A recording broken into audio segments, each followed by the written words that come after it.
Hello, good afternoon everyone. नमस्कार मित्रांनो. आज मी बोलणार आहे a day in A life of DRDO scientist या विषयावर. तर 12 वाजता आपलं सेशन स्टार्ट होण्याचं टायमिंग होतं. 12 वाजलेले आहेत. हळूहळू मला दिसतं आहे की स्टुडंट्स जॉईन होत आहेत. जसे थोड्याच वेळात आपण 1-2-4 मिनटं वेट करूयात. अजून जॉईन होत आहेत काय विद्यार्थी. आचार्य अकॅडमीनं या लॉकडाऊनमध्ये जेव्हा सगळेजण घरी आहेत तेव्हा तुम्ही सगळे क्लासेस वगैरे बंद असल्यामुळं काही मिस होऊ नये तुमच्याकडून, म्हणून हा चांगला उपक्रम राबवलेला आहे. त्यांच्या टीमचं अभिनंदन. पूर्ण टीम खूप मेहनती आहे. तर चला, 10 वाजून 5 मिनिटात झालेला आहे. आपण स्टार्ट करूयात. तर परत एकदा सर्वांचं स्वागत. सर्वांना गुड आफ्टरनून. तर विद्यार्थी मित्रांनो, a day in life of DRDO scientist या टॉपिकवर मी बोलणार आहे. हे तुम्हाला स्क्रीनवर दिसत आहे प्रेझेंटेशनचा पहिली स्लाईड. तर माझं नाव निरंजन उबाळे. मी सध्या DRDOमध्ये सायंटिस्ट आहे. मी माझं थोडक्यात तुम्हाला बॅकग्राऊंड आणि इंट्रोडक्शन देतो. मूळचा माड्याचा आहे, सोलापूर जिल्ह्यातील. माझं BTech मेकॅनिकल CUP पुणे येथून झालेलं आहे आणि ह्या माझ्या काही अचिव्हमेंट आहेत. मला CET मध्ये 190 मार्क होते. 200 पैकी 24वा रँक होता. 12th बोर्डला 94.33%. UPSC ESC पण क्रॅक झालेले. ONGC SSC मध्ये पण सिलेक्ट झालेलो. IIT बॉम्बे MTechला पण सिलेक्ट झालेलो. तर ठीक आहे, आता आपण आपलं ॲक्च्युअल सेशन स्टार्ट करूयात.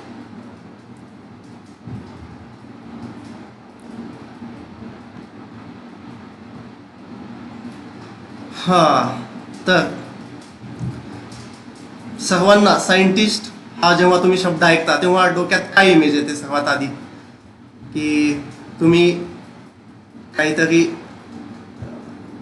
एक माणूस आहे, पांढरा कोट घातलेला आहे, केस वाढलेला आहे, तो एका लॅबमध्ये काम करतोय, जसं फोटोमध्ये दाखवल्या स्लाईडवर तुम्हाला दिसत असेल. अशा टाईपची एक टिपिकल इमेज सर्वांच्या मनात असते. आपण लहानपणापासून मूवीच्या माध्यमातून किंवा पुस्तकातून वगैरे अशी आपली इमेज बनलेली असते.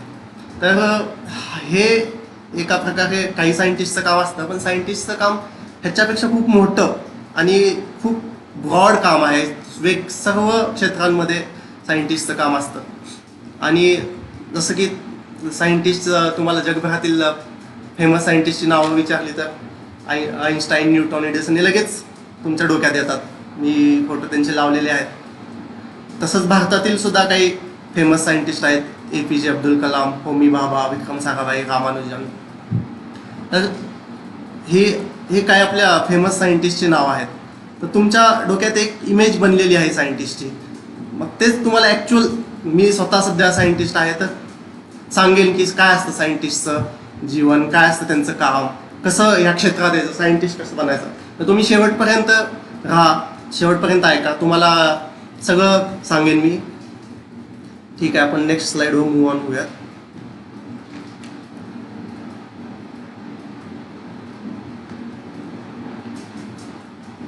ओके, तर नेक्स्ट स्लाइडवर जसं की तुम्ही पाहताय, दे आर ऑल्सो सायंटिस्ट. म्हणजे तुम्ही हॉलिवूडचे सगळे, मला माहिती आहे सर्व आजकालची मुलं विद्यार्थी तर मूवी पाहतात हॉलिवूडचे. तर आयर्न मॅन काय करतो त्याच्या मूवीजमध्ये, तो पण एक सायंटिस्टच आहे. तो नवीन प्रोडक्ट कसा आहे तो सायंटिस्ट, तर तो स्वतः रिसर्च करतो, एक नवीन प्रोडक्ट डेव्हलप करतो, इनोव्हेशन करतो. तो आहे सायंटिस्ट. ब्लॅक पॅन्थरची सिस्टर सुद्धा तेच रिसर्च करत असते. बॅटमॅन सुद्धा नवीन प्रोडक्ट डेव्हलप करत असतो. तर काय, हे सुद्धा दे आर ऑल्सो सायंटिस्ट. ठीक आहे, ते हिरो आहेत मूवीचे, पण बघा सायंटिस्टची लाईफ किती डायव्हर्स असू शकते. तर आवडेल की नाही तुम्हाला सायंटिस्ट बनायला? ओके, तर चला आपण स्टार्ट. मी सुरुवातीला एक तुम्हाला मस्त स्टोरी सांगणार आहे, इंटरेस्टिंग. तर स्टोरीचं नाव आहे BA लाईफ लॉंग लर्नर. खूप मस्त स्टोरी आहे. सर्वांनी आता व्यवस्थित आहे का? ह्या स्टोरीतून जी तुम्हाला शिकायला भेटणार आहे ना, ते तुम्ही आयुष्यभर लक्षात ठेवायचं तुम्हाला. तर करूयात स्टोरीला स्टार्ट. तर स्टोरी आहे एक ओल्ड मॅन आणि एक यंग मॅनची. ही ट्रू स्टोरी आहे. तर काय असतं, अमेरिकेमध्ये प्रिन्स्टन युनिव्हर्सिटीच्या बाहेर एक बस स्टॉपवर एक ओल्ड मॅन, म्हणजे 50शी पेक्षा जास्त त्याचं वय असतं, एक म्हातारा माणूस उभा असतो. त्याच्या हातात पुस्तकांचा खूप मोठा गट्टा असतो. एक ओझं असतं, 5-6 पुस्तकं अशी जाड जाड फिजिक्सची पुस्तकं असतात त्याच्या हातामध्ये. आणि तो बस स्टॉपवर वाट बघत असतो, त्याच्या घरी जाण्यासाठी बसची वाट बघत असतो. मग तिथं काय, तेवढ्यात एक यंग मॅन येतो, असं 25-26च्या वयाचा आसपासचा एक यंग माणूस येतो त्याच्याजवळ. त्याच्याकडे बघतो की हा तर म्हातारा एवढं पुस्तकांचं ओझं घेऊन का थांबलाय. मग तो त्या विचारतो, हे ओल्ड मॅन, अमेरिकेत असंच म्हणतात बिंदासपणे, हे old man, why are you carrying this much books, what is the use of this for you. कशासाठी एवढी पुस्तकं ऐकलं. मी पाहतोय की तुझ्याकडे तर फिजिक्सची पुस्तक आहे. तर मी स्वतः फिजिक्सचा एक्सपर्ट आहे. मग तो त्याला म्हातारा माणूस विचारतो, अच्छा तू स्वतःला फिजिक्सचा एक्सपर्ट मानतोयस, कोण आहे तू नेमका. तो यंग माणूस उत्तर देतो की माझी PhD झाली आहे फिजिक्समध्ये. मग तो म्हणतो, म्हातारा माणूस म्हणतो अच्छा. आणि तो यंग माणूस परत ओल्ड मॅनला वापस विचारतो की तू कोण आहेस. मग तो ओल्ड मॅन उत्तर देतो, तर माझं नाव आहे अल्बर्ट आईन्स्टाईन. तर तो यंग मॅन शॉक होतो, कारण त्यावेळेपर्यंत अल्बर्ट आईन्स्टाईनचं नाव जगभरात झालेलं असतं, त्याला नोबेल प्राईज भेटलेलं असतं.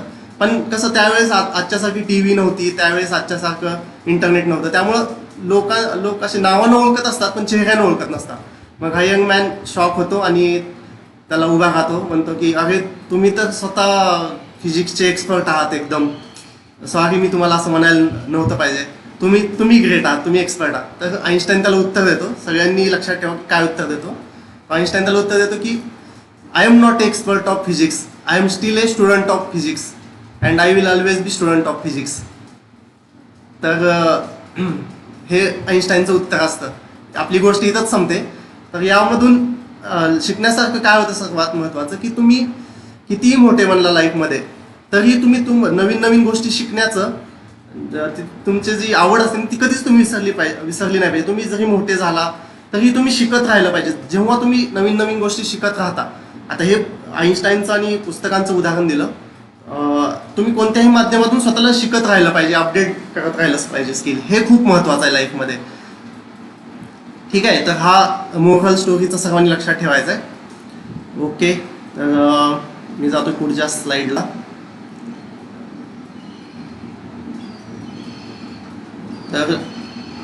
तर let's start the session, a day in A life of DRDO scientist. Okay, तर खाली काय लिहिलेलं आहे स्लाइडवर तुम्हाला दिसतंय. ओके, सर्वांना दिसतच असेल की DRDO job is a independence war to achieve self-reliance in defense technology. तर मित्रांनो, DRDO मध्ये आपल्या देशाची जी डिफेन्स सिस्टीम आहे त्याच्यामध्ये आर्मी, नेव्ही, एअरफोर्स हे आपले डिफेन्स फोर्सेस आहेत, ते आपल्या देशाचं संरक्षण करत असतात. पण त्यांना संरक्षण करण्यासाठी आधुनिक एकदम तंत्रज्ञान लागतं, त्यांना आधुनिक वेपन्स लागतात. मग ते वेपन्स डिझाईन डेव्हलप बनवण्याचं काम DRDOचं असतं. पण आज आपला भारत स्वतंत्र होऊन ऑलमोस्ट 70 वर्षापेक्षा जास्त झालेले आहेत. आपल्याला सामाजिक, आर्थिक, राजकीय स्वातंत्र्य भेटलेलं आहे, पण आपण तंत्रज्ञानाच्या बाबतीत अजूनही मागं आहोत. आपण कॅच करतोय, आपण नक्कीच एक दिवस आपणही तंत्रज्ञानात पुढे जाणार आहोत. पण सध्या जे ह्या सायंटिस्ट आपल्या देशातले जे काम करतायत ना, त्यांचं काम म्हणजे एक आपल्या देशाला सेल्फ रिलायंट डिफेन्स टेक्नॉलॉजीमध्ये बनवण्याचा एक इंडिपेंडन्स वॉरच आहे. आत्मनिर्भर भारत ऐकलं असेल तुम्ही मोदीजींकडून, आपल्याला एका प्रकारे तेच काम करत आहेत. मला पुढच्या स्लाइडवर घेऊन जातो.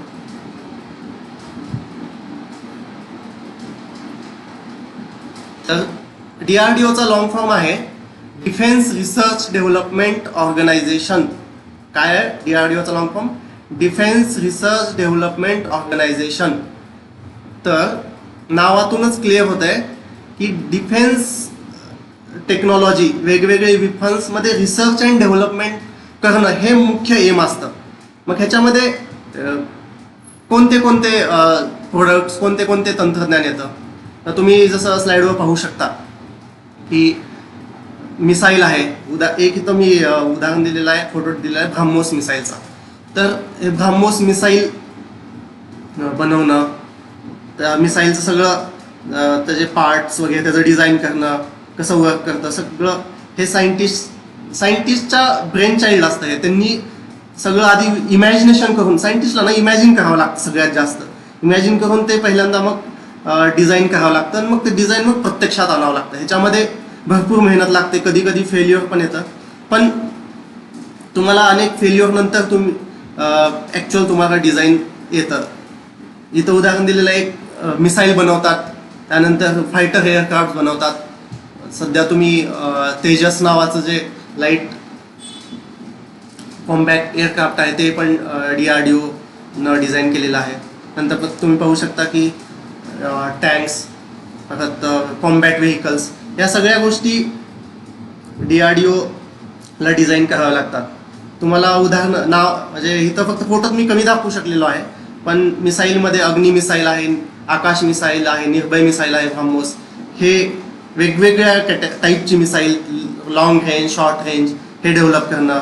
फायटर एअरक्राफ्टमध्ये पण लांब पल्ल्याचे, हलके, एकदम जास्त वाहून नेऊ शकणारे वजन असे विमानं डिझाईन करणं.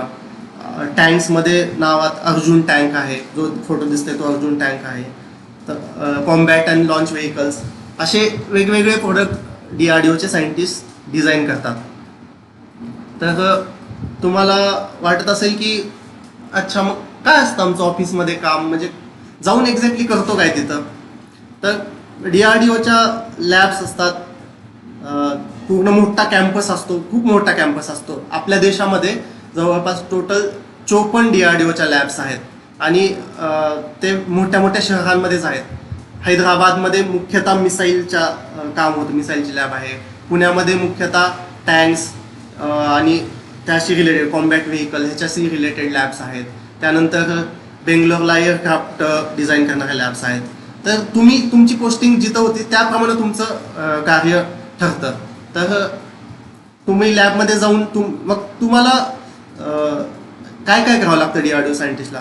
तुम्हाला रिसर्च पेपर्स वाचावं लागतात, नवीन नवीन. तुम्ही जॉब करत असताना तुम्हाला शिकावं लागतं, एक गोष्ट झाली. दुसरी, तुम्ही जे डिझाईन केले, तुमच्या अंडर स्टाफ असतो, तुमच्या अंडर JRF असतात, टेक्निशियन्स असतात. तर तुम्ही हार्डवेअरची जे काही कामं असतात, टेस्टिंग वगैरे, ते त्यांच्याकडून करून घ्यायचं असतं. त्याचा डेटा तो कलेक्ट करायचा असतो. दुसरी गोष्ट अशी, तुम्हाला कॉन्फरन्स अटेंड करावं लागतात की जगभरात काय चालू आहे, कुठल्या देशाचं तंत्रज्ञान कुठं आहे, ह्याची माहिती पण तुम्हाला अप टू डेट राहावं लागतं. तर असा डायव्हर्स जॉब आहे DRDO सायंटिस्टचा. तुम्हाला ट्रॅव्हल पण करावं लागतं, तुम्हाला लॅबमध्ये रिसर्च पण करावा लागतो, आणि सगळ्यात महत्त्वाचं, तुम्हाला आपले जे कॉलेजेस आहेत, IITs, IISCs आणि दुसरे रिसर्च कॉलेज वगैरे, इंजिनिअरिंग कॉलेज, यांच्यामध्ये तुम्हाला, आता तुम्ही हे रिसर्च करत असताना तुम्ही तुमचा रिसर्चचा छोटासा पार्ट जे की कॉलेजमधून करून घेऊ शकता प्रोफेसर, तो त्यांना देऊ शकता. तुम्ही कॉलेजसोबत पण तुमचं इंटरॅक्शन होतं. तर हे सगळं ॲज अ सायंटिस्ट, ही जी DRDOतली रिसर्च ऑर्गनायझेशनमधली खूप महत्त्वाची पोस्ट असते. सायंटिस्ट ही सगळ्यात वरची पोस्ट असते. तर तुमच्यावर जबाबदारी असते. तुम्ही जे डोक्यात विचार करता ना, त्याच्यावरून ठरतं की काम कसं होणार आहे, पुढं कसं जाणार आहे.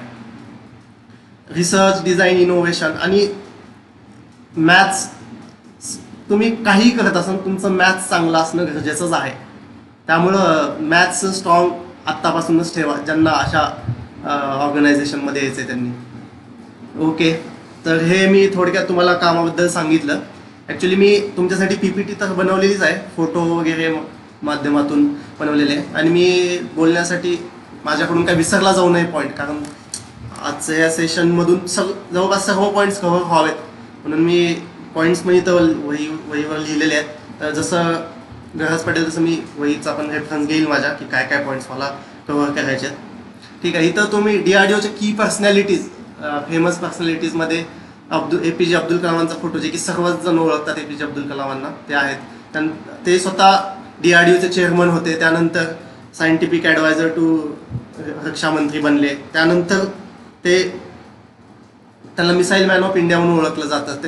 त्यांनी स्टार्ट केलं भारतातला मिसाईलचा प्रोग्राम आणि नंतर ते राष्ट्रपती बनले. तर तुम्ही जर चांगलं काम केलं तर तुम्हाला एवढं रिकॉग्निशन भेटू शकतं.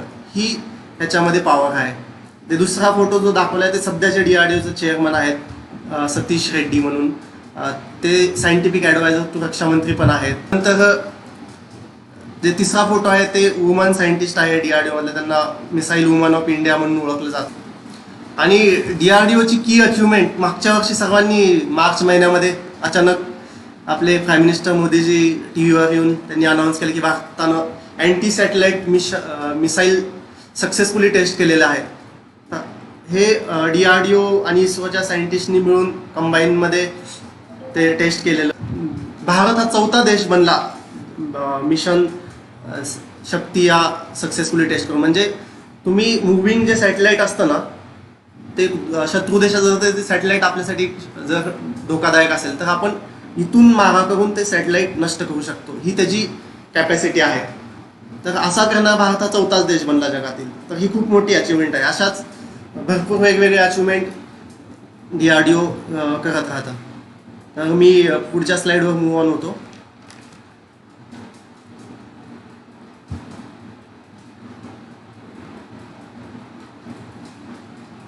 तर पुढची स्लाईड आहे how I came to DRDO. मी DRDO मध्ये कसा पोहोचलो इथपर्यंत, काय शिक्षण झालं माझं, काय एक्झाम दिली, तर याबद्दल मी बोलणार आहे या स्लाईडमध्ये. तर माझं शिक्षण तर तुम्हाला जसं इंट्रोडक्शनमध्ये मी सांगितलं की BTech मेकॅनिकल इंजिनिअरिंग माझं शिक्षण झालेलं. आणि त्यानंतर DRDOमध्ये येण्यासाठी 3 स्टेज सिलेक्शन प्रोसिजरमधून जावं लागतं. जसं पहिल्यांदा गेट एक्झाम, त्यानंतर तुमची रिटर्न एक्झाम आणि त्यानंतर इंटरव्ह्यू. ह्या 3 स्टेज क्लिअर केल्यानंतर तुम्हाला फायनली DRDOमध्ये सायंटिस्ट म्हणून तुम्ही सिलेक्ट होता. तर माझा जवळपास इंटरव्ह्यू जो असतो तो खूप मस्त इंटरव्ह्यू असतो. तुम्हाला खूप देशातले एक्सपर्ट लोक तुमचे इंटरव्ह्यू घेतात. 45 मिनटं इंटरव्ह्यू चालला होता माझा. आणि मी DRDOमध्ये देशभरातून 2ऱ्या क्रमांकानं सिलेक्ट झालेलो होतो. तर ज्यांना कुणालाही आता तुमचं 8वी 9वी 10वी 11वी 12वी हे वय खूप महत्त्वाचं असते. या वयापासून तुम्ही स्वतःला ॲनलाइज करू शकता की तुमची आवड कशामध्ये आहे. आणि तुम्ही सध्या या स्टेजला डोक्यात ठेवायचं आहे की हां हे DRDO सायंटिस्ट अशी एक पोस्ट आहे, याच्यामध्ये असं जाता येतं. तुम्हाला सध्या माहीत असणं खूप गरजेचं आहे. जेव्हा कमी वयात माहिती मिळते ना तेव्हा पुढं जाऊन तुम्हाला डिसिजन घ्यायला सोपं पडतं. मी म्हणत नाही की तुम्ही आता जे सेशन पाहिजे सगळेच जण सायंटिस्ट बनणार आहे, पण तुम्हाला माहिती असणं खूप गरजेचं आहे. आपल्या इथं बऱ्याच लोकांना माहीतच नसतं, मग जाणार कुठून. तर ठीक आहे, मी DRDOमध्ये पोहोचलो. तर DRDO जॉबचे पर्क्स आणि बेनिफिट्स काय आहेत. तर सगळ्यात पहिला म्हणजे ही क्लास 1 गॅझेटेड पोस्ट आहे. आपल्या सोसायटीमध्ये तुम्हाला माहिती आहे क्लास 1 गॅझेटेड पोस्टला किती रिस्पेक्ट असतो. त्यामुळं ही क्लास 1 गॅझेटेड पोस्ट आहे. क्लास 1 ऑफिसर लेवल याची सॅलरी असते. ओके. दुसरा याच्यामध्ये वर्क लाईफ बॅलन्स खूप चांगला आहे. वर्क लाईफ बॅलन्स म्हणजे काय, तर तुम्हाला एक्सटर्नल प्रेशर कोणतंही नसतं, पॉलिटिकल इंटरफेरन्स, पब्लिक डिलिंग नसतं. त्यामुळे तुम्हाला असे लोकांची भांडणं वगैरे असा काही संबंध येत नाही. आणि दुसरा म्हणजे तुम्हाला सॅटर्डे संडे हा कम्प्लीट ऑफ असतो. मंडे टू फ्रायडे तुमचं वर्किंग असतं आणि सॅटर्डे संडे ऑफ असतो. ह्याला म्हणतात वर्क लाईफ बॅलन्स. म्हणजे तुम्हाला आफ्टर वर्क एक सफिशियंट 2 दिवसाचा सुट्टी पण असते वीकेंडची, ज्याच्यात तुम्ही तुमचा एन्जॉय करू शकता, जे काही तुमचे प्लॅन्स आहेत ते करू शकता. त्यानंतर तिसरी गोष्ट, तर DRDO तुम्हाला माहिती आहे की मिनिस्ट्री ऑफ डिफेन्सच्या अंडर येतं. आपल्याला डिफेन्स म्हणलं की आर्मी, नेव्ही, एअरफोर्स हे आपल्या डोक्यात असतं, युनिफॉर्मवाले पीपल. ते तर मस्त एकदम अमेझिंग काम करतच आहे, त्यांचा रिस्पेक्ट तर हाय असणं सगळ्यात गरजेचं आहे. पण DRDO पण हे मिनिस्ट्री ऑफ डिफेन्सच्या अंडर येत असल्यामुळं कॅन्टीन कार्ड म्हणून असतं, जे की जसं आर्मीच्या लोकांना मिळतं तसं सेम DRDOच्या लोकांना पण कॅन्टीन कार्ड मिळतं. जे कॅन्टीन कार्डमध्ये जे CSD कॅन्टीन म्हणून असतं शहरात, तिथं तुम्हाला एक ऑलमोस्ट 50% मध्ये वस्तू भेटतात. तुम्हाला काय फ्रीज खरेदी करायचं, इलेक्ट्रॉनिक्स आयटम खरेदी करायचे आहेत, स्टेशनरी आयटम्स खरेदी करायचे आहेत, तर हे all these things you get in 50% rate. तर हा एक बेनिफिट आहे DRDO जॉबचा, की तुम्हाला कॅन्टीन कार्ड भेटतं being A employee of ministry of defence. त्यानंतर पुढचं आहे government accommodation in DRDO township. तर तुम्हाला DRDO मध्ये जॉब करत असताना तुम्हाला DRDO टाउनशिप म्हणून असते, त्याच्यामध्ये तुम्हाला 2-3 BHK क्वार्टर्स भेटतात.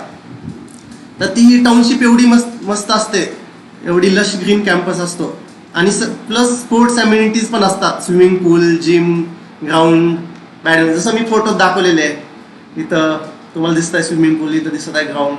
हे त्यानंतर हे मी तुम्हाला स्क्रीनवर मी पण दिसेल, माझ्या मागं मी बॅडमिंटन कोर्टचा फोटो टाकला होता आणि तो सध्या हाईड झालेला आहे. अशा तुम्हाला मस्त स्पोर्ट सर्वांनाच खेळायला आवडतात, ह्या फॅसिलिटीज भेटतात. त्यानंतर तुम्हाला ऑफिसर्स मेस पण असते टाउनशिपमध्ये. ओके, त्यानंतर पुढचा सगळ्यात इम्पॉर्टंट इथली गोष्ट आहे ते म्हणजे तुम्ही DRDO मध्ये आल्यानंतर, सायंटिस्ट पोस्टवर आल्यानंतर हायर एज्युकेशनची अपॉर्च्युनिटी. हे मिनिमम 3 वर्ष कंप्लीट केले ना की तुम्ही higher education from IIT ISC ला जाऊ शकता. त्यामध्ये तुम्हाला सगळी कॉलेजची फी वगैरे सर्व DRDO कडून भरली जाणार आणि तुमची सॅलरी तर चालू राहणार. त्यानंतर पुढचा आहे तुम्हाला प्रोफेशनल अपडेट अलाउन्स आणि लिव्ह ट्रॅव्हलिंग अलाउन्स. तर तुम्हाला दर 2 वर्षातून तुम्हाला तुमच्या फॅमिलीसोबत भारतभर कुठे ट्रिप करायचे तर तुम्ही करू शकता, आणि त्याचा सगळा येण्या जाण्याचा खर्च वगैरे तो DRDO पे करणार. म्हणजे हे बाकी गव्हर्नमेंट ऑर्गनायझेशनमध्ये असतं, पण हे पण सगळे पर्क्स अँड बेनिफिट्स DRDO मध्ये आहेत. तर जवळपास माझं आता DRDO बद्दल बोलून झालेलं आहे की DRDO काय काम करतं, DRDO मध्ये सायंटिस्टचा काय रोल असतो, इथं कसं यायचं, DRDO जॉबचे पर्क्स अँड बेनिफिट्स. तर ठीक आहे, मी आता पुढच्या नवीन टॉपिकवर मूव्ह ऑन होतो. तर ह्या टॉपिकचं नाव आहे ways to become scientist in India. आपल्या भारतात सायंटिस्ट बनण्याचे वेगवेगळे उपाय काय आहेत. एक DRDO, तर आता मी स्वतः DRDO मध्ये आहे म्हणून मी DRDO बद्दल बोललो, पण DRDO सारखेच अजून पण भारतात ऑर्गनायझेशन्स आहेत काही मोजके, तर त्यांच्याबद्दल आता ह्या पुढच्या 10 ते 15 मिनिटांत मी बोलणार आहे. तर ISRO हे पण DRDO सारखेच ऑर्गनायझेशन आहेत. त्यानंतर CSIR आहे, आणि हे मोस्टली इंजिनिअरिंग साईडचे आहेत, plus medical other organisation like medical साईडवरून ज्यांना सायंटिस्ट बनायचं आहे ते ICMR सारख्या ऑर्गनायझेशनमधून ते जाऊ शकतात. तर या सर्व ऑर्गनायझेशन मला थोडं डिटेलमध्ये बोलायचं आहे. Okay, ways to become scientist in India. तर जसं मी DRDO बद्दल सांगितलं तसं ISRO काय आहे, तर ISROचा लॉंग फॉर्म आहे इंडियन स्पेस रिसर्च ऑर्गनायझेशन. म्हणजे नावातूनच क्लिअर आहे तुम्हाला की हा स्पेसमध्ये रिसर्च करतो, स्पेसशी रिलेटेड आलं याच्यामध्ये सगळं. त्यानंतर BARC आहे, BARCचं लॉंग फॉर्म आहे भाभा ॲटॉमिक रिसर्च सेंटर. नावामध्ये ॲटम आहे म्हणजे इथं ॲटॉमिक रिसर्च, न्यूक्लिअर रिसर्च त्याशी रिलेटेड गोष्टी आल्या. ओके, त्यानंतर CSIR आहे, CSIRचा लॉंग फॉर्म आहे council of scientific and industrial research. तर ह्याच्यामध्ये नावात आहे सायंटिफिक रिसर्च, आणि DRDO मध्ये डिफेन्स रिसर्च. तर ह्या 4 गव्हर्नमेंटच्या ऑर्गनायझेशन्स आहेत. ह्यामध्ये पूर्ण गव्हर्नमेंट जॉब, ह्याच्यामध्ये तुम्ही गव्हर्नमेंट सायंटिस्ट म्हणून सिलेक्ट होऊन जाऊ शकता. फक्त प्रत्येकाचा डोमेन वेगळा आहे की डिफेन्स डोमेन DRDOचा, स्पेस डोमेन ISROचा, न्यूक्लिअर डोमेन BARCचा, सायंटिफिक डोमेन CSIRचा. तर यांच्यामध्ये जाण्याचे मी स्लाइडवर दाखवलेले आहेत, तुम्हाला टॉप राईटला दिसेल की एज्युकेशन काय रिक्वायर्ड असतं. तुम्ही BE BTech इंजिनिअरिंग डिग्री चालते किंवा MSc master of science degree चालते. हा एक खूप मिसकन्सेप्शन आहे, हा आताच क्लिअर करा की बऱ्याच लोकांना वाटतं की फक्त इंजिनिअरिंगवरूनच सायंटिस्ट बनता येतात. तर नाही आहे, तुम्ही MSc master of science physics chemistry मधून, मॅथ्समधून MSc तुमचं झालेलं असेल तर तुम्ही सायंटिस्ट बनू शकता. तर त्यासाठी कुठली एक्झाम द्यायची, तर खाली मी नाव लिहिलेली एक्झामची की ओन एक्झाम आहे. BARC आणि ISRO स्वतःची वेगळी एक्झाम कंडक्ट करतं आणि मग इंटरव्ह्यू होतो. बाकी DRDO आणि BARC हे गेट एक्झाम थ्रू मग इंटरव्ह्यू कंडक्ट करतात. आणि CSIR आहे ना, तर नेट एक्झाम आहे, त्या एक्झाम थ्रू CSIR मध्ये पण तुम्ही सायंटिस्ट म्हणून जाऊ शकता. तर हे सर्वांनी आताच तुमच्या माहितीसाठी म्हणून ठेवा. हे वाटल्यास लिहून ठेवा तुम्ही की काय ऑप्शन्स आहेत, कोणते एक्झाम्स असतात आणि काय एज्युकेशन लागतं. ओके, त्यानंतर खाली मी तुम्हाला फोटो दाखवले. जस्ट तुम्ही जर गुगलवर सर्च केलं की टॉप 10 सायंटिस्ट इन इंडिया, तर तुम्ही हे लिस्ट येते, 10 सायंटिस्टची नावं येतात. खरं तर सायंटिस्ट हे कुठल्या पण देशाच्या, कुठल्या पण समाजाचा प्रगतीमध्ये खूप वाटा असतो, त्यांचा खूप कणा असतो. आताच रिसेंटली एक TV वरचा इन्सिडन्स आहे ज्याच्यामध्ये एक कॉमन मॅनला एक पत्रकार विचारतो की भारतातले तो कॉमन मॅन विचारतो की आपले कोरोनावर औषध कधी येणार, सायंटिस्ट लोक रिसर्च करून लवकर औषध काढा ना. तर पत्रकार म्हणतो तुम्हाला किती सायंटिस्टची नावं माहिती आहेत देशातले. तो माणूस सांगू शकत नाही, तो विचार करत बसतो. तर सायंटिस्ट सुद्धा तेवढेच महत्त्वाचे आहेत. त्यामुळं आपल्या देशात सायंटिस्टला सुद्धा रिस्पेक्ट भेटला पाहिजे, त्यांची माहिती झाली पाहिजे. ही मी काही नावं सांगितलेली आहेत, तुम्ही गुगलवर जाऊन सर्च करू शकता, तुम्हाला भेटून जातील. तर ठीक आहे, सर्वांनी नोट डाऊन केलं की ways to become scientist in India. Okay, आपण मी नेक्स्ट स्लाइडवर घेतो. नेक्स्ट स्लाइडचं नाव आहे how to inculcate scientific attitude. How to inculcate scientific attitude. त्याचं वन लाईन आन्सर आहे डोंट किल युअर क्युरिओसिटी. सर्वांना लहानपणापासून भरपूर प्रश्न पडत राहतात, हे असंच का, ते तसंच का. त्यानंतर शिकता शिकता पण भरपूर प्रश्न पडतात. तर ह्याला म्हणतात क्युरिओसिटी. तर तुम्ही तुमची क्युरिओसिटी कधीच मारली नाही पाहिजे. तर हे तुम्हाला जे प्रश्न पडतात त्याची उत्तर आता कशी शोधायची हे पण मी सांगतो, पुढच्या स्लाइडमध्ये आहे. ओके, तर क्युरिओसिटी फाइंडिंग द आन्सर्स. सगळ्यात पहिला आणि सोपा उपाय म्हणजे तुम्हाला कोणताही प्रश्न पडला असेल, तो तुमच्या अकॅडमिक्स रिलेटेड असेल, तुम्हाला अकॅडमिक्सच्या बाहेरचा असेल, तर चांगली पुस्तकं वाचणं. चांगले पुस्तक वाचण्याची सवय खूप इम्पॉर्टंट आहे. मी खाली तुम्हाला ह्याच्यामध्ये PPT मध्ये दिसत आहेत काही पुस्तकं. एक हाऊ नावाचं पुस्तक आहे, एक मला उत्तर हवं आहे नावाचं पुस्तक आहे. हे बघा इथंच आहे पुस्तकं. तर मी आता जे 9वी 10वी 11वी 12वी विद्यार्थ्यांनाही सजेस्ट करेन की ते खूप मस्त पुस्तक आहे. मला उत्तर हवं आहे, मोहन आपटे यांनी लिहिलेलं.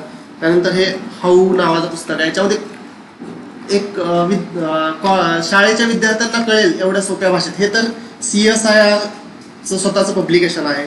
त्यानंतर अब्दुल कलामांचं पुस्तक आहे.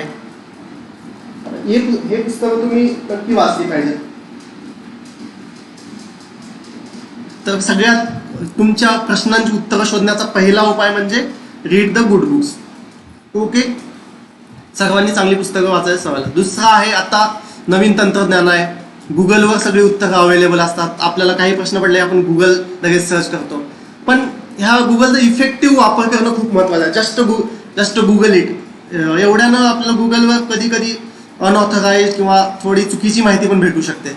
तर ह्याच्यावरचा एक बेस्ट उपाय म्हणजे तुम्हाला जो प्रश्न पडलाय ना, तो मोस्टली जर अकॅडमिक रिलेटेड किंवा कुठल्या कन्सेप्ट रिलेटेड असेल ना, आणि तो तुम्ही गुगलच्या सर्च बॉक्समध्ये क्लिक केल्यानंतर तुम्हाला तिथं बुक्स म्हणून एक असतं, तिथं क्लिक करायचं. आणि त्यानंतर खाली प्रिव्ह्यू म्हणून असतं, त्या प्रिव्ह्यूवर क्लिक केलं की तुम्हाला थोडक्यात दिसून जाईल की काय आहे. मग जर तुम्हाला ते प्रिव्ह्यू जर आवडला तर तुम्ही मग तो फुल ओपन करून पाहू शकता. हा effective use of modern technology किंवा गुगलचा खरं ऑथेंटिक इन्फॉर्मेशन भेटण्यासाठी कसा यूज करायचा हे मी टाकलेलं आहे, स्क्रीनशॉट टाकलेला आहे. परत एकदा सांगतो, तुम्हाला जो काही कन्सेप्ट आहे, प्रश्न पडलेला आहे, तो तुम्ही सर्च करायचा गुगलमध्ये. ओके, त्यानंतर एंटर केल्यानंतर त्या जस्ट सर्च बॉक्सच्या खाली असे वेगवेगळे नावं असतात, ऑल, गेमिंग, इमेजेस, व्हिडिओज. तर तिथं बुक्स नावाचा पण असतो, त्याच्यावर क्लिक केलं त्याच्यानंतर खूप सारे ड्रॉपडाऊन लिस्ट उघडते. त्याच्यामध्ये एक लिंक असते, त्या लिंकचा प्रिव्ह्यू असतो. मी तिथं लाल अक्षरानं गोल करतो, त्या प्रिव्ह्यूवर क्लिक केल्यानंतर तुम्हाला उघडतं की त्या कन्सेप्ट काय एक्सप्लेन केलेलं आहे, कुठल्या पुस्तकातून आहे काय. ठीक आहे, तर हा सर्वांनी लक्षात ठेवा. आणि सर्वात पुढची एक गोष्ट महत्त्वाची म्हणजे, आणि तुम्हाला जर प्रश्न पडले तरी उत्तर हवे आहेत ना, तर तुम्ही बिनधास्तपणे तुमच्या शिक्षकांना विचारा, सिनियरला विचारा, मित्रांशी डिस्कस करा तुमचे. Don't hesitate. आपण लाजायचं नाही आपल्याला पडलेल्या प्रश्नांची उत्तरं विचारण्यासाठी, तर नक्कीच विचारा. ओके, तर आता पुढच्या ह्याच्यावर येतो. हे तुम्हाला दिसत असेल फोटोमध्ये कॅरेट आणि खाली गाजर दाखवलेला आहे. आपल्या इकडं ना आपले काही टीचर पण म्हणतात, काही आपले पॅरेंट्स पण म्हणतात की बस 10वी आहे ना, फक्त एवढं वर्ष अभ्यास कर, पुढं काय करायची गरज नाही, परत निवांतच आहे. एकदा 12वीत अभ्यास कर, परत निवांतच आहे. तर हे म्हणजे गाजर दाखवणं आहे. हे अजिबात विश्वास ठेवू नका. तुम्हाला सुरुवातीलाच मोबाईल दिला होता की तुम्ही फक्त एवढं करायचं बास, हा ॲटिट्यूड कधीच नाही ठेवायचा. तुम्ही स्वतः कायमस्वरूपी शिकत राहिलं पाहिजे. तुम्ही इन्क्रीज युअर कॉम्पिटन्स लेवल, तुमची स्वतःची कॉम्पिटन्स लेवल वाढवत राहिली पाहिजे. एक एक्झाम अचीव झाली, चांगले मार्क पडले, ते तुम्ही तुमच्या शाळेमध्ये, तुमच्या गावामध्ये, तुमच्या जिल्ह्यात तुम्ही चांगलं यश मिळवलं असेल, पण आपल्याला जगामध्ये बेस्ट बनायचं आहे ही तुमची ॲटिट्यूड असला पाहिजे. त्याच्यासाठी तुम्ही तुमचे प्रयत्न नाही थांबवले पाहिजेत की हा आता मी पहिला नंबर आला माझा शाळेत, बास आता मला काही जास्त अभ्यासाची गरज नाही, आता मी फुल एन्जॉय करणार. एन्जॉय वगैरे पण झालाच पाहिजे, पण तुमची कॉम्पिटन्स लेवल वाढवली पाहिजे. तुम्ही एक टिप, काही प्रश्न सोडवू शकतात ना, त्याच्यापेक्षा अवघड प्रश्न सोडवा आता. ओके, तर प्रत्येकानं कॉम्पिटन्स लेवल वाढवली पाहिजे. तिसरा पॉईंट आहे graduating from a good college or university. खूप खूप इम्पॉर्टंट आहे. आपल्याला डिग्री, इंजिनिअरिंग डिग्री हवी आहे किंवा मेडिकल डिग्री आहे तर कुठूनही भेटते, कोणत्याही कॉलेजमधून भेटते, पण चांगल्या कॉलेजमधून डिग्री भेटणं हे खूप महत्त्वाचं आहे. तुम्हाला चांगल्या कॉलेजमधून केलं तर चांगलं स्किल भेटतं. तुम्हाला फोटोत मी दाखवला एक फोटो दिसतोय की नाही, एकदम मस्त कॅम्पस, ग्रीन, मागं पांढरी बिल्डिंग. तो माहिती आहे कुठला फोटो? तो आहे IIT रुड़कीचा कॅम्पस आहे. आणि माझ्या मग हाईट झालेला आहे तो म्हणजे IIScचा कॅम्पस आहे. तर हे एकदम आपल्या देशातले रिप्युटेड कॉलेजेस आहेत. अशा रिप्युटेड चांगल्या कॉलेजमधून डिग्री कंप्लीट करणं हे तुमचं ध्येय असलं पाहिजे. कारण अशा कॉलेजमधून डिग्री केली तर तुम्हाला खरंच स्किल भेटते. तिथं चांगले दर्जाचे प्रोफेसर असतात. जेव्हा तुम्ही डिग्री घेऊन बाहेर पडता ना, तेव्हा तुम्ही काहीतरी अचीव्ह केलेलं असतं लाईफमध्ये, तुमच्यामध्ये काहीतरी स्किल असते. तर सर्वांनी हे ध्येय ठेवायचं की मला चांगल्यात चांगल्या कॉलेजमधून माझी डिग्री पूर्ण झाली पाहिजे. ठीक आहे, आता पुढच्या शेवटच्या सेगमेंटकडे येतोय ऑलमोस्ट. हा खूप खूप व्हेरी व्हेरी इम्पॉर्टंट सेगमेंट आहे. मी टायटल पण दिलं आहे की ऑलमोस्ट व्हेरी व्हेरी इम्पॉर्टंट. ह्याचं नाव आहे डेव्हलप युअर कॅरेक्टर या सेगमेंटचं. ठीक आहे, तर याच्यामध्ये मला 3 गोष्टीबद्दल बोलायचं आहे. ह्या पूर्ण बोलण्याचा आजच्या सेशनमधून तुम्ही काही घेऊन जायचं असेल ना तुमच्यासोबत, तर ह्या सेक्शनमधला मोबाईल तुम्ही घेऊन जावा. 1 मिनिट. ओके, तर तुमचं कॅरेक्टर डेव्हलप करण्यासाठी तुमच्यामध्ये काही एक चांगल्या लाईफ क्वालिटीज तुम्ही असल्या पाहिजेत. पहिली लाईफ क्वालिटी आहे डिसिप्लिन. हे बघा, शिस्त कोणालाच आवडत नाही. सर्वांना वाटतं की अरे या का एवढं सगळं सकाळी लवकर उठायचं, का आपल्याला व्यायाम करायचा, एक्सरसाइज रोज, किंवा का आपल्याला 2 तास अभ्यास करायचा, नको वाटतं, कंटाळा येतो. पण तुम्हाला जर यशस्वी बनायचं असेल ना तर डिसिप्लिन खूप महत्त्वाचं आहे. ओके, तुम्हाला ससन कासवाची गोष्ट माहीत आहे, सर्वांनाच माहीत आहे. त्याच्यामध्ये slow but steady wins the race हा त्याचा कन्सेप्ट होता. त्याच्यामध्ये काय की ससा पळत गेला, थोडी म्हणता भरपूर रेस्ट झाली, पण हा कासव आपला सावकाश जात शेवटी त्यानं रेस जिंकली. म्हणजे तुमचा भलेही स्पीड स्लो असेल, तुम्ही आत्ता या स्टेजला तुम्हाला खूप सगळं मॅथ्सची गणितं सुटत नसतील, सायन्सची गणितं सुटत नसतील, पण तुमची डिसिप्लिन पाहिजे. तुम्ही रोजचा ठरलेला अभ्यास करणं, तुम्ही पुढं जात राहिलं पाहिजे. एक दिवस तुम्ही नक्की अचीव्ह करणार तुमचं यश. त्यामुळे हा डिसिप्लिन, शिस्त खूप तुम्ही लक्षात ठेवा. परत पुढचा त्याच्या खाली एक लिहिलेला आहे कोट की you will not always feel motivated, so you must learn to become discipline. तर कधी काय होतं, आता आजचं सेशन झाल्यानंतर बऱ्याच लोकांना मोटिवेशन येईल की चला आज मी अभ्यास करणार, मला सायंटिस्ट बनायचं आहे किंवा मला IAS ऑफिसर बनायचं आहे, मला काहीतरी बनायचं आहे. तर हे मोटिवेशन एक टेम्पररी असतं, एक दिवस राहतं, 1-2 दिवस राहतं, पण काही दिवसानंतर हे मोटिवेशन राहत नाही. मग त्यासाठी डिसिप्लिन कामाला येतं. तुमचे जर ठरलेलं शेड्यूल तुम्ही फॉलो करत असाल ना, तर तुम्ही तुमचं टार्गेट नक्कीच अचीव करणार. ठीक आहे, तर सर्वांनी लक्षात ठेवायची डिसिप्लिन पाहिजे. पुढचं आहे से नो टू डिस्ट्रॅक्शन्स. आजच्या जगामध्ये सर्वांनाच, मोठे असू लहान असू विद्यार्थी असू, सर्वांना भरपूर डिस्ट्रॅक्शन्स आहेत. गेमिंगचं आहे डिस्ट्रॅक्शन, मोबाईलवर गेम्स आहेत, सोशल मीडिया आहे. तर ह्या डिस्ट्रॅक्शनपासून खूप कंट्रोल करायचं, स्वतःला रेस्ट्रिक्ट करायचं आहे, ह्यांचा एकदम ऑप्टिमम करायचा आहे. ह्याच्यामध्ये वाहवत नाही जायचं आहे. आज तुम्ही वाहवत जर गेला ना, तर तुमचं खूप महत्त्वाचं इम्पॉर्टंट टाईम तुम्ही वाया घालवणार आणि तुम्ही मागे पडणार. तर से नो टू डिस्ट्रॅक्शन. आणि पुढचा पॉईंट आहे 3H. तर सर्वांनी हेल्दी, हॅपी आणि ऑनेस्ट राहायचा, आपल्या आयुष्यात ट्राय करायचा. ट्राय नाही, पूर्ण राहायचंच. हेल्दी राहायचं. मग तुम्ही एक्सरसाइज करा डेली, किंवा प्राणायाम योगा करा, किंवा खेळा. तुम्हाला जो कुठलाही खेळ आवडते, रोज 1 तास नक्की खेळा. तर आता लॉकडाऊनमध्ये नाही खेळायला जाऊ नका, तुम्ही घरी बसून प्राणायाम योगा करू शकता. पण हे मी टाकलेला आहे मागं फोटो, त्याच्यामध्ये विराट कोहली तुम्हाला दिसत आहे. विराट कोहली एवढा मोठा क्रिकेटर बनलाय, फेमस, पण तो त्याचं फिटनेस तो कायम मेंटेन ठेवतो. धोनी सुद्धा. तर तो फोटो आहे. तुम्हाला हेल्दी प्रत्येकानं राहायचं आहे, त्यानंतर हॅप्पी राहायचं आहे. सगळ्यात महत्त्वाचं, जे काही तुमची सध्याची पोझिशन आहे त्याच्यामध्ये प्रत्येकानं हॅप्पी राहायचं आहे. आणि ऑनेस्ट, खोटं बोलायचं नाही. जे काय आहे तुमच्या स्ट्रेंथ, विकनेसेस ॲक्सेप्ट करून राहायचं आहे.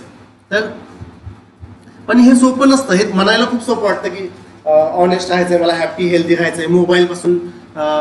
कारण सर्वांनाच एन्जॉय तर करू वाटतो. मग ह्याचा अर्थ असा निघतो का की नाही एन्जॉय नाही करायचा, फक्त अभ्यास करायचा? आणि तर असं नाही आहे. एन्जॉय ह्या सगळ्या गोष्टी असतात ना, मोबाईल वापरणं किंवा खेळायला जाणं, गेम खेळणं, किंवा बाहेरचा काहीतरी पिझ्झा बर्गर खाणं रेस्टॉरंटमधलं, या गोष्टीला कसं या सगळ्याशी लिंक करायचं, ह्याचं मी एक चांगलं एक्झाम्पल देतो. मी लिहून पण ठेवलेलं आहे. तर पहिली गोष्ट, तुम्ही तुमचं शेड्यूलमध्ये डिसाईड करा की तुम्हाला कधी खेळायला जायचं आहे. तर खेळायला जाण्यातून खरंच आनंद मिळतो. तर ह्याच्यातून म्हणजे तुम्हाला खेळण्याचा पण आनंद भेटेल आणि ते हेल्दी पण होईल. ओके, म्हणजे एन्जॉय पण झाला आणि हेल्थ पण तुमची इम्प्रूव्ह झाली.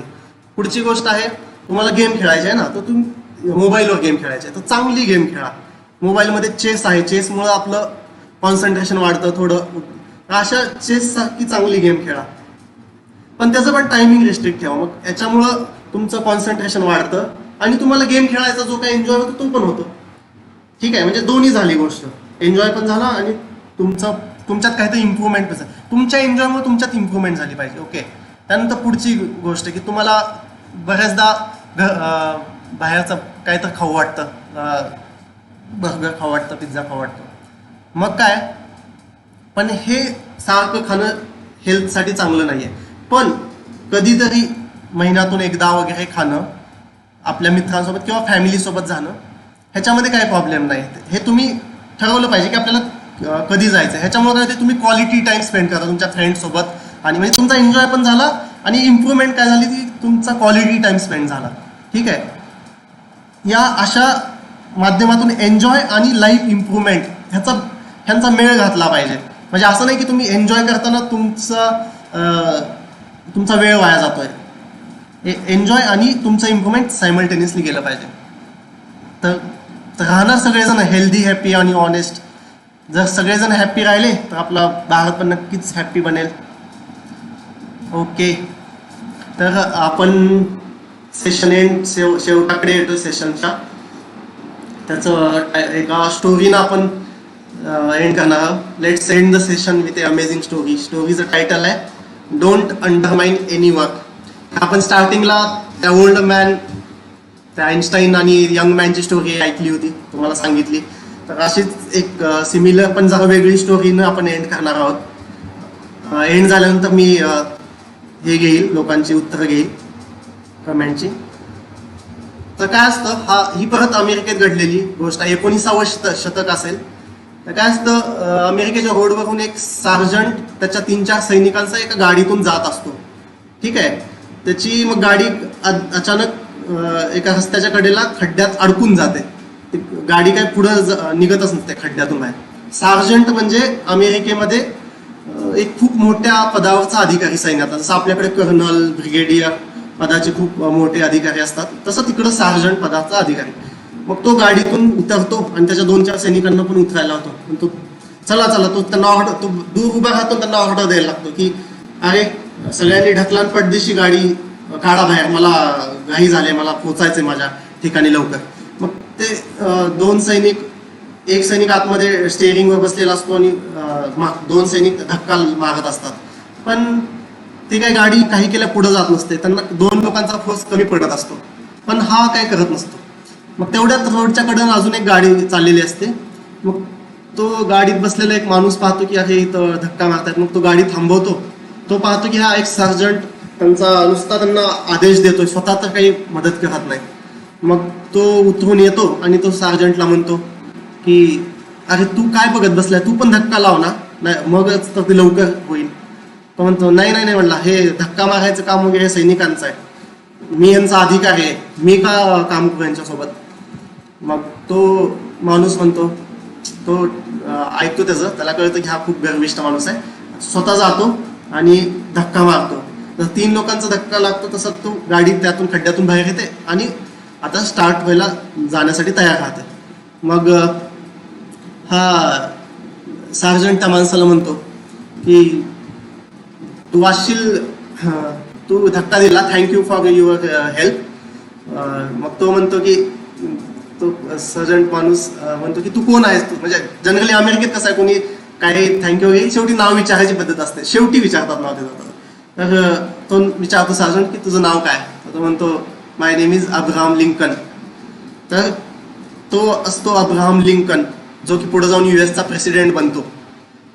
तर असं याच्यातून मोरल आहे की कुठल्याही तुम्ही कामाला अंडरमाइन नाही करायचंय. Don't undermine any work. तुम्ही लाईफमध्ये मेहनत केली पाहिजे. तुम्हाला सांगितलं लाईफ क्वालिटी स्वतःमध्ये इम्प्रूव्हमेंट करत राहिली पाहिजे. ठीक आहे. तर हे मी टोटल प्रेझेंटेशन बनवलं होतं. तर आता माझं थँक्यू एव्हरीवन. अजून आता मी काही कमेंटचे उत्तर घेतो. एक कमेंट आहे, what efforts you have taken to join DRDO. तर DRDO बद्दल मला माहीत झालं मी इंजिनिअरिंगच्या 2nd इयरला असताना, जेव्हा आमच्या कॉलेज जवळपास 2013 मध्ये वगैरे असेल, आमच्या कॉलेजमध्ये APJ अब्दुल कलाम आले होते आणि त्यांनी एक टॉक दिला होता विद्यार्थ्यांना की being self reliant in defence technology. त्यावेळेस मला कळालेलं DRDO बद्दल वगैरे, आणि माझ्या डोक्यात त्यावेळेस असं बसलेलं की अच्छा DRDO अशी ऑर्गनायझेशन आहे, त्याच्यामध्ये मला नक्कीच काम करायला आवडेल. मग त्यानंतर जेव्हा माझं डिग्री संपली तेव्हा मी IES गेट याची एक्झामची मी तयारी चालू केली. आणि त्या सगळं DRDO, ISRO या सर्व एक्झाम सायमल्टेनियसलीच आपण देत असतो या सगळी तयारी केल्यावर. तर ही जी तयारीचा काळ असतो ना एक्झामच्या प्रिपरेशनचा, सिलेक्ट होण्याच्या आधीचा, तो सर्वात महत्त्वाचा होता. त्याच्यामध्ये आता विचारले मला एफर्ट्स काय, तर जे अभ्यासाची मेथोडॉलॉजी आहे त्याच्यामध्ये जे आमचा सिलेबस आहे तो वाचल्यानंतर त्याचा नोट्स काढणं पहिला टप्पा, त्याच्यामध्ये स्वतःच्या मायक्रो नोट्स काढणं, त्यानंतर पुढचा म्हणजे रिव्हिजन करणं, 3रा टप्पा क्वेश्चनची प्रॅक्टिस करणं भरपूर प्रिव्हियस इयरची, 4था टप्पा की टेस्ट सिरीज सोडवणं. तर या सगळ्या टप्पा सगळ्या सब्जेक्टला मी फॉलो केला. याच्यामध्ये कधीही कमतरता नाही पडू दिली. आणि जसं जसं एक्झाम जवळ आले तसं अभ्यासाचे टायमिंग्स पण भरपूर ठेवले. माझं एकच ध्येय होतं की मला ह्या एक्झाम क्रॅक करायचे आहे, मला सिलेक्ट व्हायचं आहे. तर जी तुमची स्ट्रॅटेजी आणि मेथोडॉलॉजी आहे ती डिसिप्लिनपणे फॉलो करणं हा इफर्ट घेतला म्हणता येईल. ओके, पुढचा प्रश्न आहे, is DRDO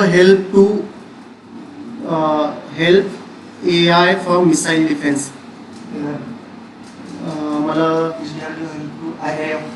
IAF for missile defence.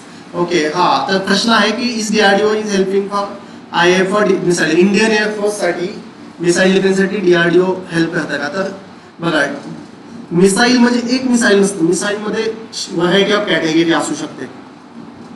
एक long range, short range, supersonic स्पीडचे. आता कसं आहे की DRDOचा सेन्सिटिव्ह इन्फॉर्मेशन आम्ही बोलू नाही शकत, पण थोडक्यात सांगू शकतो की DRDO सर्व टाईपसाठी डेव्हलप करतं. मग काही लॉंग रेंजचे तंत्रज्ञान अजून डेव्हलप काय आपल्याला काही देशांकडून विकत घ्यावं लागतं.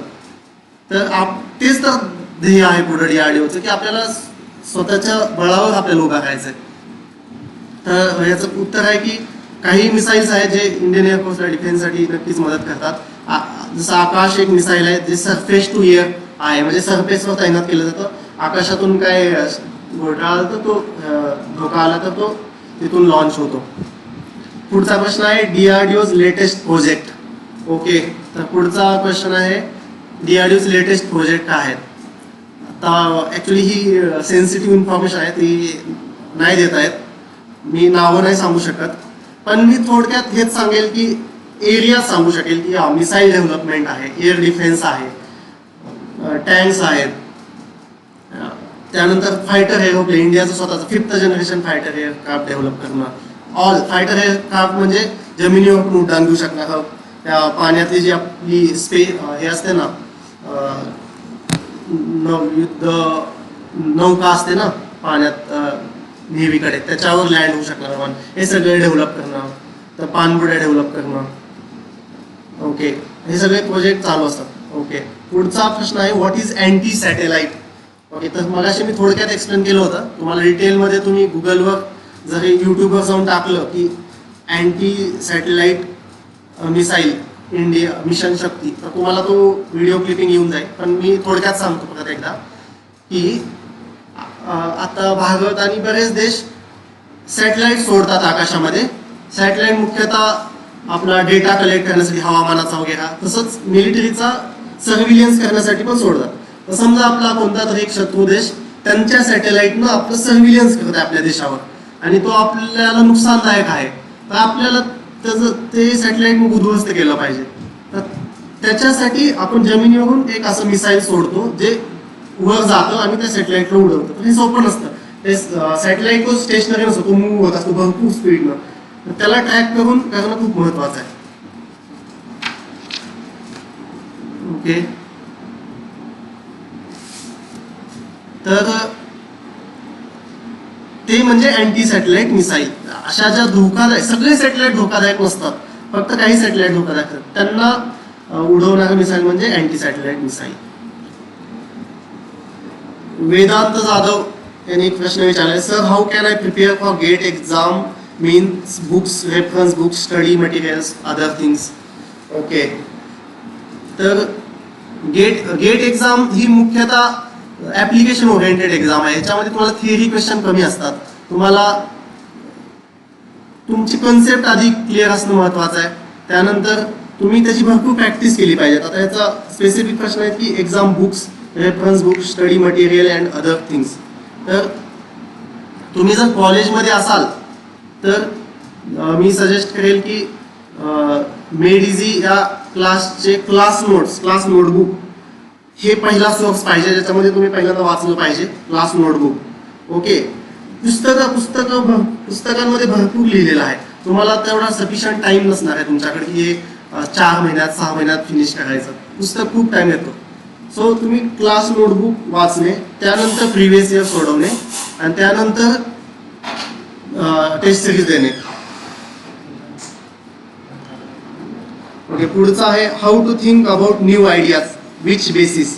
ओके, हा खूप मस्त प्रश्न आहे. सगळ्यात मला संग्राम कदम यांनी विचारलेला आहे, how to think about new ideas. तर ॲक्च्युली जेव्हा तुम्ही ह्या रिसर्च इनोव्हेशन फील्डमध्ये असता तेव्हा नवीन आयडियाज येणं हे खूप महत्त्वाचं असतं.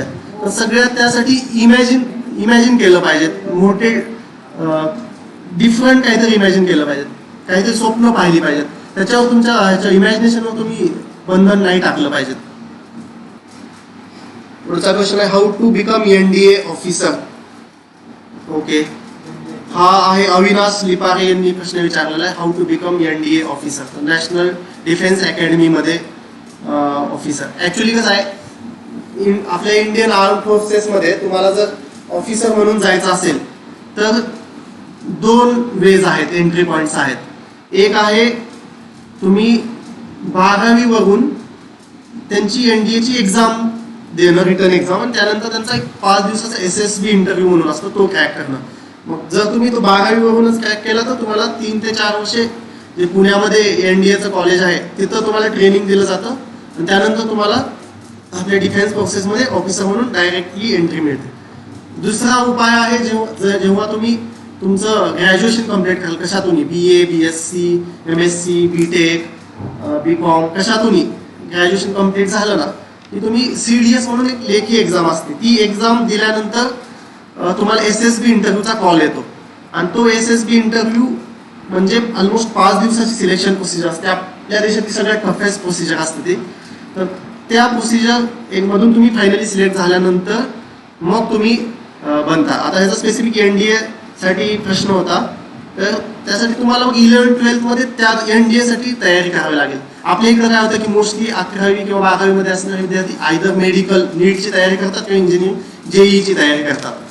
त्याचे क्लासेस पण भरपूर अवेलेबल आहेत, पण NDA साठी स्पेसिफिक खूप कमी क्लासेस अवेलेबल, त्याची तुम्हाला माहिती काढावं लागेल.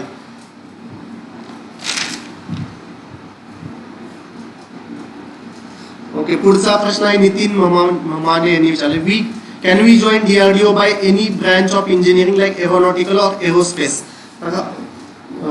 सर्वांना ऐकू आला ना प्रश्न? Can we join DRDO by any branch of engineering like aeronautical or aerospace? तर एरोस्पेस इंजिनिअरिंग तुम्ही कम्प्लीट केल्यानंतर पण तुम्ही नक्कीच जॉईन होऊ शकता. त्याची पण वॅकन्सी असते. तसंच प्रत्येक ब्रँच वाईज वॅकन्सी असते. माझं मेकॅनिकल मधून होतं, मेकॅनिकलची वॅकन्सी एक समजा 30 वॅकन्सी आहे, इलेक्ट्रॉनिक्स इंजिनिअरिंगची 30 आहे, कॉम्प्युटरची एक 20 वॅकन्सीज आहे. अशा ब्रँच वाईज वॅकन्सी असतात.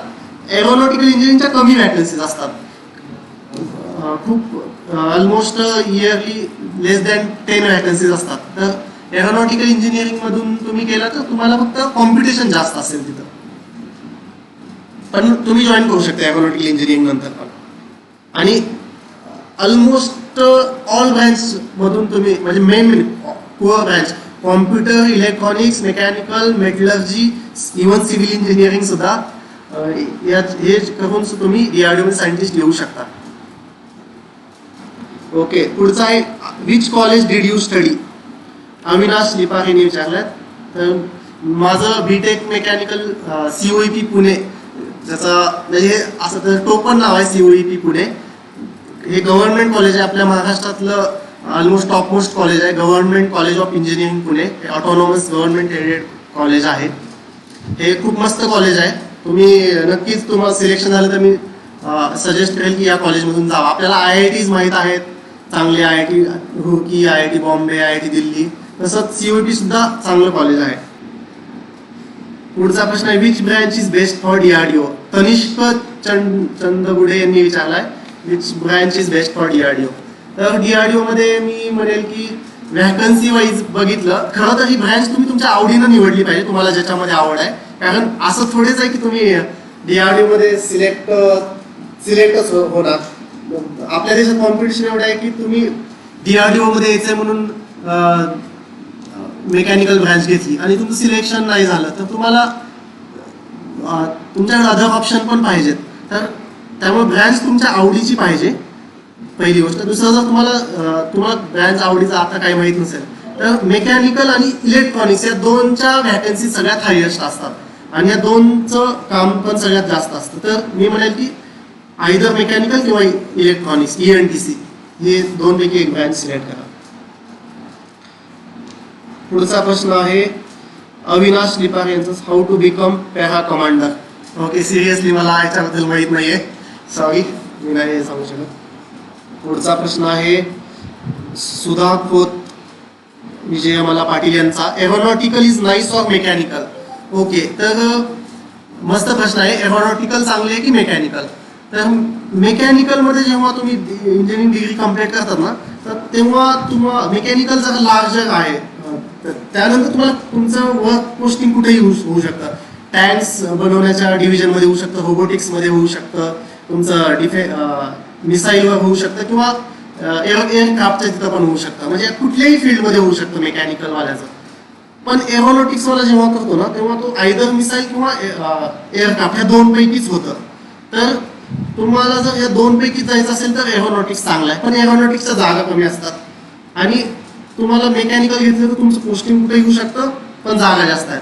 तर हे तुमचा डिसिजन असेल की काय. माझं पर्सनली मत आहे की मेकॅनिकल चांगलं आहे, कारण त्याच्यामध्ये व्हॅकन्सी जास्त आहे, स्कोप जास्त आहे. तुम्ही काय म्हणतात, तुम्हाला एक जास्त डायव्हर्स फील्डचा तुम्हाला अनुभव मिळतो. ओके, पुढचा प्रश्न आहे, sir can we join DRDO, ISRO etcetera by science. तर हा प्रश्न विचारलाय अशोक गुंजे यांनी की सायन्स साईड वरून जाऊ शकतात. तर मी मगाशी लिहिलंच होतं त्या पीपीटी मध्ये की तुम्ही MSc करून नक्की जॉईन करू शकता. एक मिसकन्सेप्शन असतो की ह्याच्यावरून तुम्ही इंजिनिअरिंग वरूनच तुम्ही डीआरडीओ मध्ये येऊ शकता किंवा इस्रो मध्ये येऊ शकता. ऍक्च्युली तुम्ही MSc फिजिक्स केला असेल किंवा MSc केमिस्ट्री केला असेल तर तुम्ही नक्कीच गेट एक्झाम देऊन आणि मग नंतर इंटरव्ह्यू देऊन येऊ शकता. त्याचं उत्तर आहे हो, आफ्टर सायन्स. मग एवढंच की तुम्ही BSc वरून नाही जाऊ शकत, MSc करावं लागेल तुम्हाला कम्प्लीट. पुढचा प्रश्न आहे, is there any age limit for DRDO scientist. हो, तर एक्झाम नितीन ममाने यांनी प्रश्न विचारलाय की एज लिमिट काय आहे. तर एज लिमिट शुअर नाही मी, पण 28 पर्यंत तुम्ही एक्झाम देऊ शकता. मोस्टली आपल्या देशात इस्रो, डीआरडीओ, पा किंवा PSU या एक्झामचं एज लिमिट 28च असतं जनरल कॅटेगरीसाठी, आणि ॲज पर रिझर्व कॅटेगरी ते रिलॅक्सेशन वाढत जातं. ते तुम्ही वेबसाईटवर तुम्हाला मिळून जाऊ शकेल त्याची माहिती. पण एक स्टार्टिंग मध्ये 28 आहे एवढं मला माहिती. तर ठीक आहे, ऑलमोस्ट सगळे कमेंट्स घेतलेले आहेत. बाकी अजून एक प्रश्न होता की please tell us about your journey from an engineer to DRDO scientist. तर ह्याचं उत्तर मी बोलता बोलता दिलेलं आहे. इंजिनिअरिंग नंतर मी गेटची तयारी केली, गेट नंतर इंटरव्ह्यू थ्रू आलेलो आहे. पुढचा प्रश्न होता, how did you decide that you want to become a scientist and specifically DRDO scientist. तर मला आवड होती आणि रिसर्चमध्ये. मी एक्झाम दिलो, त्याच्यामध्ये सिलेक्ट झाल्यानंतर इकडं आला. मी इस्रोची पण एक्झाम दिलेली, मी बागची पण एक्झाम दिलेली, पण मी डीआरडीओ मध्ये माझं सिलेक्शन झालं म्हणून इकडं आलो. Tail us about DRDO, what is its function, ते तर सांगितलेलं आहे. Can you tail us about different DRDO weapons like missiles. तर हा मी खूप डिटेलमध्ये नाही सांगितला याचं उत्तर, जनरल इन्फॉर्मेशन दिली आहे तुम्हाला. आपल्याला टाइमची पण कमतरता होती. As A DRDO scientist do you work on building missile or weapons, EPS in what capacity. त्याचं उत्तर मात्र मी डिटेलमध्ये दिलेलं आहे. We are all aware about confidential nature of your work, but what can you tell us about the exact different departments you work in and what exactly do you do? Please explain in layman terms. तर ह्याचं परत एकदा थोडक्यात सांगेल की DRDO मध्ये total 54 labs आहेत आणि मोठ्या मोठ्या सिटीमध्ये आहेत. पुणे, बेंगलोर, हैदराबाद, दिल्ली, चंदीगड, कानपूर, कोची, आणि अशा शहरांमध्ये तुम्हाला म्हटल्यासारखं डिव्हिजन असतात. कोचीमध्ये नेव्हीसाठी लागणारे जे पण तंत्रज्ञान असतं डिफेन्ससाठी त्याच्याबद्दल रिसर्च चालतो. म्हणजे तुम्ही थोडक्यात लेमॅन टर्म्समध्ये समजू शकता की नेव्हीसाठीचं कोची, एअरक्राफ्टसाठीचं बेंगलोर, टँक्स आणि बंदूकसाठीचं पुणे, मिसाईलसाठी हैदराबाद, हेडक्वार्टर दिल्ली, अशा टाईपमध्ये थोडक्यात तुम्ही समजू शकता. पुढचा प्रश्न होता, what will you suggest to our students if they want to pursue this career stream, then what should they do, how should they prepare.